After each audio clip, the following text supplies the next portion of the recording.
की चीनी मिल 2007-8 में बंद हुई, लक्ष्मीगंज 8-9 में, देवरिया 7-8, भटनी 7-8, बेतालपुर 8-9, शाहगंज 7-8, बुड़वल 7-8, घाटमपुर 9-10, छाता 9-10, औराई 7-8, धुलियापार 7-8, कमलापुर 9-10, सठियाओं 7-8, मझौला 10-11, दरियापुर 9-10, गांगलहेड़ी 11-12, मंझावली 11-12, पिपराइच 8-9 और पुआया 11-12 और 12 से लेकर 17 के बीच में जो चीनी मिलें बंद हुई महोदय, उनमें पडरौना, टोडरमल, सहारनपुर, अमरोहा, बघोली, सरदारनगर, खलीलाबाद, रसड़ा, बस्ती, गोपीगंज, बुलंदशहर, ये चीनी मिलें इनके समय में बंद हुई। यानी जो चीनी मिलों को बंद कर रहे हैं वे किसानों के हितैषी हो गए, और जो चीनी मिलों को चला रहे हैं, हम लोगों ने तो चीनी मिलों को चलाया भी है महोदय। गांगलहेड़ी का चीनी मिल हम लोगों ने 17-18 में संचालन कर दिया, मंझावली 17-18 में, बुलंदशहर 17-18 में, पिपराइच और मुंडेरवा ये 18-19 में नई मिलें लगा करके इसका पुनर्संचालन भी कर दिया गया।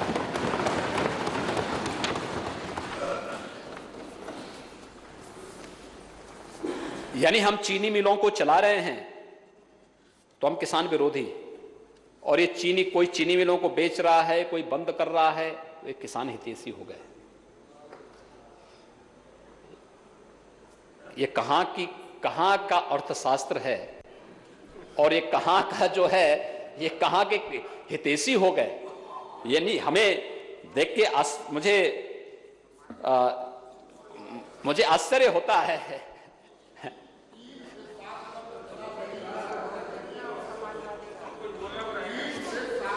लगी 25 चीनी मिलें मानी मुलायम सिंह यादव ने प्राइवेट सेक्टर से लगवाया, इस कहेंगे ही नहीं आप, जबकि आप उनसे प्रेम भी रखते हैं, जाते भी जन्मदिन पर उनके। देखिए एक बात बताऊं मैं, उस दौरान जो चीनी मिलें लगी उन्हीं पे ही गन्ना मूल्य का भुगतान ज्यादा बकाया है। एक सच्चाई ये भी सुन लीजिए। अब फिर वही मैं कह रहा हूं, सारी लड़ाई तो बकाये को लेकर के है। यादव ने अपने सरकार में लगाई, अखिलेश यादव ने 2 लगाई, तो उसको भी कह दीजिए, कभी कभी बड़ाई भी करना चाहिए किसी। देखिए चीनी मिलें क्यों बंद हुई मैं यही पूछना चाहता हूं। हमारे समय में तो कोई चीनी मिल बंद नहीं हुई। मैं निगम की भी है चीनी मिलें से, हाँ उसके लिए तो वही तो पूछिए ना उनसे, क्या नाम है, लाल वर्मा जी से पूछिए इसी के लिए। तो निगम आपके राज्य में बंद हुई जब आपकी वहां सरकार थी, हमारे जब आपकी जब वहां सरकार थी तो निगम की 21 चीनी मिलें बंद हो गई थी। चलने दीजिए, चले आगे।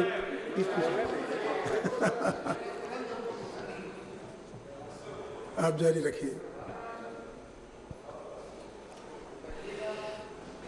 देखिए विकास का जब एजेंडा होता है तो व्यक्ति विकास पे बोलता है, विकास के अनुरूप कार्य भी करता है, लेकिन जब विकास का कोई एजेंडा ही नहीं होता है तो फिर व्यक्ति के मन में जो आता है वो अपने अनुसार उसको वांचता रहता है, लेकिन तथ्य जब सामने आते हैं तो उनके पास कोई जवाब नहीं होता है। और ये तथ्य उस जवाब का ही परिणाम है जो आज मैं आपके सामने रख रहा हूं, जो मैंने आपको बताई है कि किस रूप में ये हुआ है। महोदय 2021 में रबी की फसल के लिए गेहूं केंद्र स्थापित करने थे और लॉकडाउन प्रारंभ हो गया था। इस सब के बावजूद हम लोगों ने प्रदेश के अंदर 5,896 क्रय केंद्र स्थापित किए, 35,76,000 मीट्रिक टन गेहूं का क्रय किसानों से सीधे किया और 6,885 करोड़ रुपए का ऑनलाइन भुगतान भी किया। खरीफ विपणन जो 2020-21 का ही था, मूल्य समर्थन योजना के अंतर्गत क्रय केंद्रों के लिए, धान क्रय केंद्रों के लिए महोदय अब तक 66 लाख मीट्रिक टन से अधिक धान का क्रय किया गया और 11,200 करोड़ रुपए से अधिक का ऑनलाइन भुगतान भी किसानों को सीधे किया गया है। अब भुगतान ऑनलाइन हो रहा है। ऐसा नहीं कि पहले चेक के माध्यम से होता था या अन्य कारणों से होता था, आज तो वो नहीं है।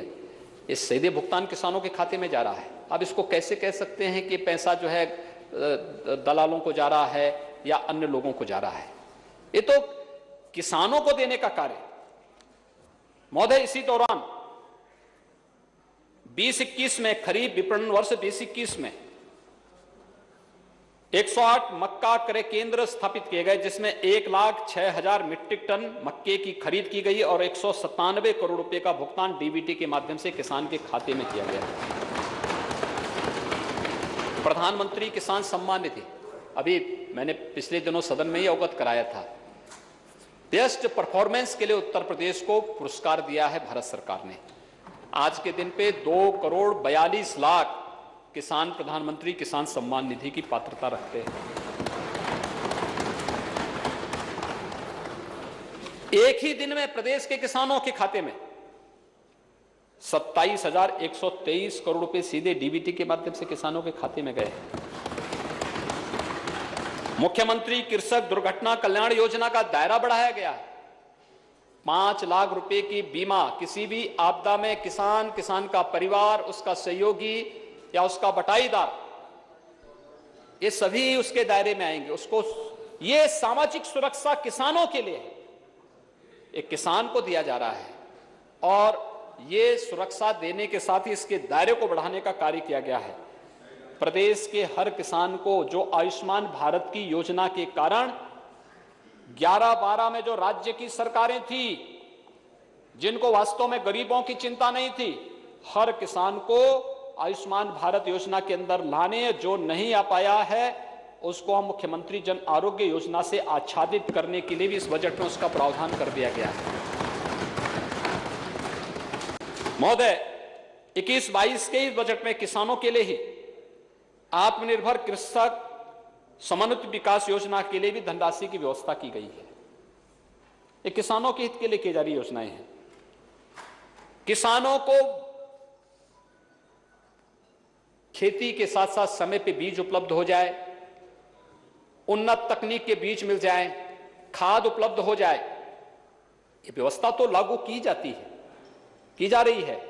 हम लोगों ने प्रदेश के अंदर एक व्यवस्था बनाई, खासतौर पर कृषि विज्ञान केंद्रों की एक श्रृंखला प्रदेश के अंदर खड़ी की। कृषि विज्ञान केंद्र बहुत बड़ा कार्य करते हैं। कृषि विज्ञान केंद्रों की भूमिका बहुत अच्छी और बहुत सकारात्मक है। तकनीकी ज्ञान से किसान को जोड़ने के लिए, खेती की विविधीकरण के लिए भारत सरकार कृषि विज्ञान केंद्र देना चाहती थी, राज्य सरकार लेना ही नहीं चाहती थी। जब 17-18 में 16 के बाद 17 में सरकार आई, 17-18 में हम लोगों ने 20 नए कृषि विज्ञान केंद्र प्रदेश के अंदर अतिरिक्त लिए। आज प्रदेश के अंदर हर जनपद में लगभग 1 कृषि विज्ञान केंद्र, बड़े जनपदों में 2 कृषि विज्ञान केंद्र हैं। कृषि विज्ञान केंद्रों को कृषि विश्वविद्यालयों के साथ जोड़ करके तकनीकी ज्ञान से किसानों को आच्छादित करने के सामने प्रयास प्रारंभ हुए हैं।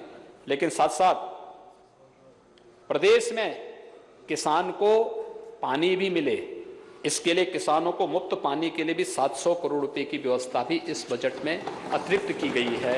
यह भी एक व्यवस्था की गई है। सूक्ष्म खाद्य उद्योग उन्नयन योजना के अंतर्गत भी बजट में 400 करोड़ रुपए की व्यवस्था की गई है और खाद्य प्रसंस्करण उद्योग के लिए भी उसके क्रियान्वयन के लिए जो उद्योग लगे थे अब वो फंक्शनल हो चुके हैं। उसमें सरकार के द्वारा जो इंसेंटिव दिए जाने हैं किसान को या फिर उद्योग को, उसके लिए भी धनराशि की व्यवस्था की गई है।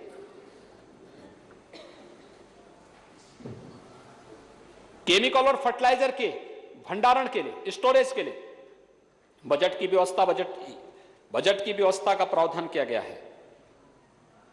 किसानों को नाबार्ड से रियायती दर पर ऋण उपलब्ध कराने के लिए भी ब्याज अनुदान योजना के अंतर्गत 400 करोड़ रुपए की योजना का प्रावधान किया गया है और एकीकृत सहकारी विकास के माध्यम से भी सहकारी समितियों के समन्वित विकास हेतु संचालित जो योजना है उसके लिए भी बजट में व्यवस्था की प्रावधान किए गए हैं। ये सब किसानों के लिए ही किए जा रहे हैं। ये किसान की लागत को कम करने और उसकी आमदनी को कई गुना बढ़ाने का शासन की योजना का हिस्सा है। और इसको समझने की आवश्यकता है, लेकिन उसको समझने की बजाय हम उसको नकारात्मक दृष्टि से लेने का प्रयास कर रहे हैं। महोदय, मैं प्रधानमंत्री आवास योजना ग्राम्य विकास की तरफ देख रहा था। प्रधानमंत्री आवास योजना ग्रामीण और शहरी को मिलाकर के 40 लाख गरीबों को 4 वर्ष के दौरान आवास उपलब्ध कराने का कार्य हुआ। और साथ साथ मुख्यमंत्री आवास योजना में भी बहुत सारे ऐसे लोग थे, यानी लगता है इनके एजेंडे में बहुत सारे लोग नहीं थे। मुसहर जाति, कुशीनगर, महाराजगंज और काशी के आसपास के क्षेत्रों में प्रदेश के बहुत, काशी कमिश्नरी जो है, गोरखपुर कमिश्नरी, काशी कमिश्नरी, इसमें काफी बड़ी मात्रा में है और मुझे लगता है बहुत हैंड टू माउथ है। प्रदेश सरकार ने निर्णय किया पहले चरण में कि जहां पे जो मुसहर जाति का व्यक्ति है, जहां पे रह रहा है, उस जमीन का पट्टा उसको कर दिया जाए। एक गरीब को जीने का अधिकार मिलना चाहिए और अगर वह आरक्षित श्रेणी की भूमि है तो उस आरक्षित श्रेणी की भूमि से उसको व्यवस्थित पुनर्वास करने के लिए कोई सुरक्षित भूमि उसको उपलब्ध कराने का कार्य किया जाए। ये कार्य युद्ध स्तर पर हम लगभग आच्छादन की तरफ बढ़ चुके हैं। मुसहर जाति बनटांगिया देश के अंदर 1910 और 20 के बीच में बनटांगिया गांव बसाए गए थे। महाराजगंज, गोरखपुर, कुशीनगर, सिद्धार्थनगर, बलरामपुर, गोंडा, बहराइच, श्रावस्ती, लखीमपुर, पीलीभीत, ऐसे तमाम जिले थे। 1947 से लेकर के 1952 में देश ने पहला आम चुनाव किया, 1950 में अपना संविधान अंगीकार किया, उनको मतदाता सूची में भी नाम उनका नहीं चढ़ाया गया। उनके लिए न बिजली, न पानी, न सड़क, न स्कूल, न स्वास्थ्य की सुविधा, न राशन कार्ड की व्यवस्था, न उन्हें पेंशन की सुविधा, कोई सुविधा नहीं मिलती थी।